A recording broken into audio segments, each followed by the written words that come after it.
بسم الله الرحمن الرحيم الحمد لله رب العالمين والصلاة والسلام على سيدنا محمد الصادق الوعد الأمين. السلام عليكم ورحمة الله. ربي اشرح لي صدري ويسر لي أمري واحلل عقدة من لساني يفقه قولي. Aujourd'hui, on va parler d'un des noms et attributs d'Allah. On sait qu'Allah subhanahu wa ta'ala a plus de 99 noms et attributs. Le Seigneur dit وَلِلَّهِ الْأَسْمَاءُ الْحُسْنَى فَادْعُوهُ بِهَا. C'est à Allah qu'appartiennent les noms les plus beaux, invoquez-le par ses noms. Sourate Al-A'raf, le verset 180.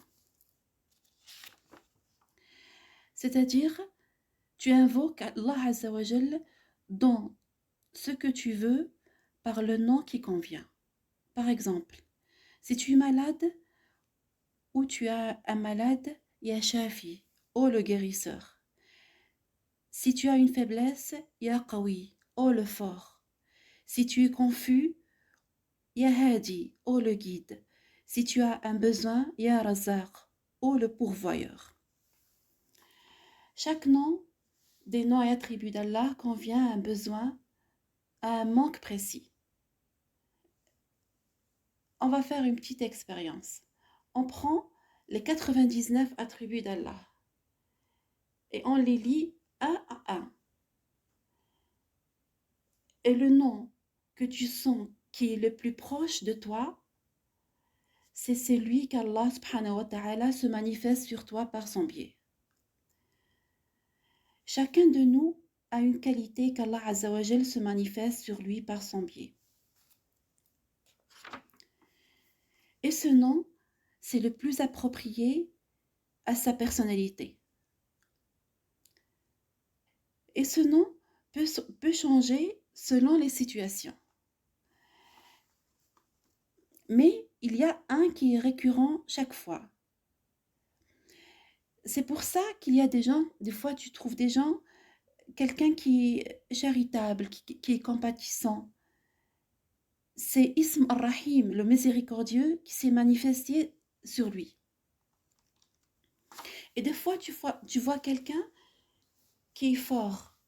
Sayyidina Omar radiyallahu anhu avait certainement eu une grande part du nom d'Allah Al-Qawi, le fort. Aujourd'hui, on va parler un peu d'un nom que nous aimons tous, parce qu'il touche notre vie matérielle. Ar-Razzaq, le pourvoyeur. Celui qui accorde la subsistance. Le nom Ar-Razzaq, le pourvoyeur, a été cité plus de 100 fois dans le Saint-Coran. Pourquoi? Pour renforcer chez nous l'idée que rizq, les moyens de subsistance, est entre les mains d'Allah subhanahu wa ta'ala. Et l'impact de ce nom sur notre vie pratique est dans deux choses. La première chose, qu'il faut acquérir son argent de manière licite, halal. Et la deuxième chose, si tu sais et tu es convaincu que Allah c'est le pourvoyeur, tu ne vas pas t'humilier ni te rabaisser à personne dans ta vie pour un bien matériel. Allah dit dans le Coran, Inna Allah huwa ar-razzaq dhul quwwati al-matin. Sourate Adh-Dhariyat, le verset 58. En vérité, c'est Allah qui est le grand pourvoyeur, le détenteur de la force, l'inébranlable. Et le grand pourvoyeur, c'est pour tout le monde. Ça, c'est important aussi. Sayyidina Ibrahim alayhi salam, quand la nuit tombait, il allumait un feu pour montrer le chemin aux gens de passage. Un jour, un vieux monsieur est venu chez lui. Sayyidina Ibrahim lui a donné à manger et lui a dit « Dis Bismillah, dis au nom d'Allah ». Le monsieur a dit « Je ne connais pas Allah ». Il a dit « J'adore le soleil ». Sayyidina Ibrahim lui a interdit de manger et l'homme est reparti. Après quelques instants, Sayyidina Ibrahim l'a appelé et lui a dit reviens. Il lui a dit quand tu es parti, Allah m'a reproché à cause de toi. Il m'a dit tu n'as pas voulu lui donner à manger une fois et moi je lui donne à manger alors qu'il ne croit pas à moi 70 ans. Le monsieur a répliqué le Dieu qui reproche à un messager de ne pas manger, de ne pas donner à manger à un non-croyant mérite l'adoration. Une autre chose qu'il faut savoir sur Ar-Razzaq, le pourvoyeur. Quand Allah subhanahu wa ta'ala a partagé les biens, il a fait que pour acquérir un bien, il faut al-asbab. Al-asbab, c'est les causes. C'est-à-dire, il faut agir, il faut l'action. قال تعالى فامشوا في مناكبها وكلوا من رزقه. Sourate al-Mulk. C'est lui c'est lui qui vous a soumis la terre. Parcourez donc ces grandes étendues, mangez de ce qu'il vous fournit, vers lui et la résurrection. Et agir, c'est travailler. Et en arabe, c'est sa'i. Et comme exemple de sa'i, on peut prendre l'exemple de notre mère Hajar. Dans la Mecque, avec son fils Ismaïl alayhi salam. Ismaïl était un bébé. Et elle cherchait de l'eau pour lui quand sa réserve d'eau était finie. Elle courait entre Safa et Marwa. Safa, c'est une montagne et Marwa, c'est une autre montagne. Elle courait entre deux montagnes. Elle cherchait l'eau, ça veut dire un bien, un rizq. Question.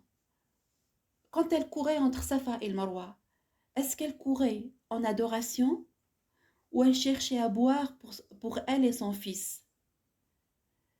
Elle cherchait de l'eau. C'est pour cela que Allah Azza wa Jal a fait sa'i, un rite lors de l'Hajj, le pèlerinage à la Mecque.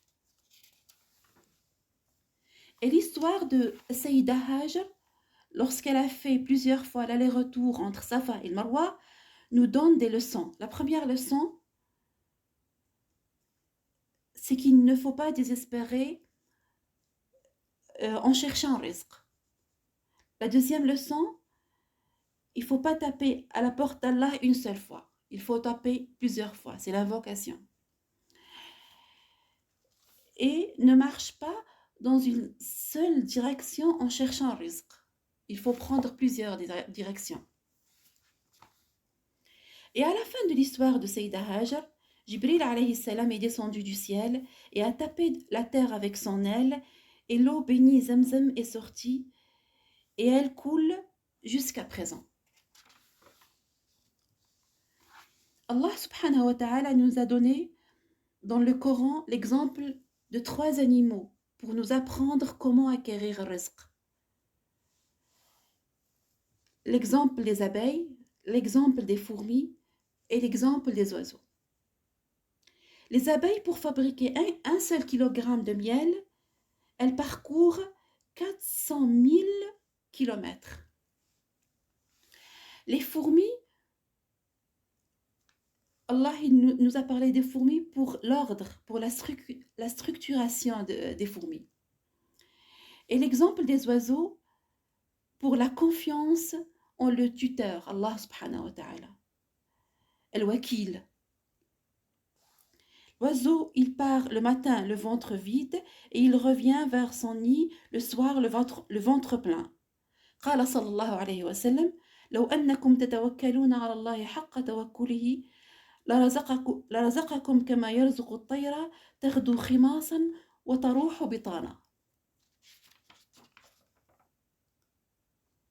Allah subhanahu wa ta'ala il dit dans sourate Al-Dhariyat le verset 22 وفي السماء رزقكم وما توعدون. Et il y a dans le ciel votre subsistance et ce qu'il vous a été promis. il y a là une histoire de Ali, radiallahu anhu, on va la citer. Un jour, il voulait rentrer faire la prière dans la mosquée. Il a vu un homme qui voulait l'aumône. Il lui a proposé un travail. Il lui a dit, tu me gardes mon cheval jusqu'à ma sortie. Et en sortant de la mosquée, Sayyidina Ali n'a pas trouvé l'homme. En fait, l'homme, il avait pris la corde qui tenait le cheval, la bride du cheval. Alors Sayyidina Ali, il s'est dirigé vers le marché pour acheter une autre corde. Il a trouvé un homme qui vendait des cordes et comme par hasard, il a trouvé sa corde parmi celles-ci. Il lui a dit, combien tu la vends? Il lui a dit 3 dirhams. Il lui a demandé qui te l'a vendu. Il lui a dit, un homme est venu tout à l'heure et il me l'a vendu avec 2 dirhams. Sayyidina Ali, radiallahu anhu, lui a répondu, je voulais lui donner 2 dirhams, il les a, en halal, il les a pris en haram. S'il avait patienté un peu, il les aurait eus en halal. Et en conclusion, comment puis-je avoir rizq Allah Azza wa Jal? C'est important ça. Premièrement, comme on a dit, en deux façons. Premièrement, comme on a dit, le côté matériel, as-sa'i, agir, comme Sayyida Hajar, comme les abeilles, comme les oiseaux. Euh, et la deuxième façon, c'est le côté spirituel. Le côté spirituel, c'est deux choses. Al-istighfar, implorer le pardon d'Allah, et la prière sur le prophète, sallallahu alayhi wa sallam. Et l'istighfar, c'est dire astaghfirullah, astaghfirullah, astaghfirullah. Et la prière sur le prophète, alayhi salatu wassalam, Allahumma salli wa sallam ala sayyidina Muhammad. Et répétez ça beaucoup de fois. اللهم اكفنا بحلالك عن حرامك وبفضلك عمن سواك اللهم أعطنا ولا تحرمنا زدنا ولا تنقصنا أكرمنا ولا تهنا آثرنا ولا تؤثر علينا أرضنا وارض عنا وصلى الله على سيدنا محمد وعلى آله وصحبه وسلم والحمد لله رب العالمين.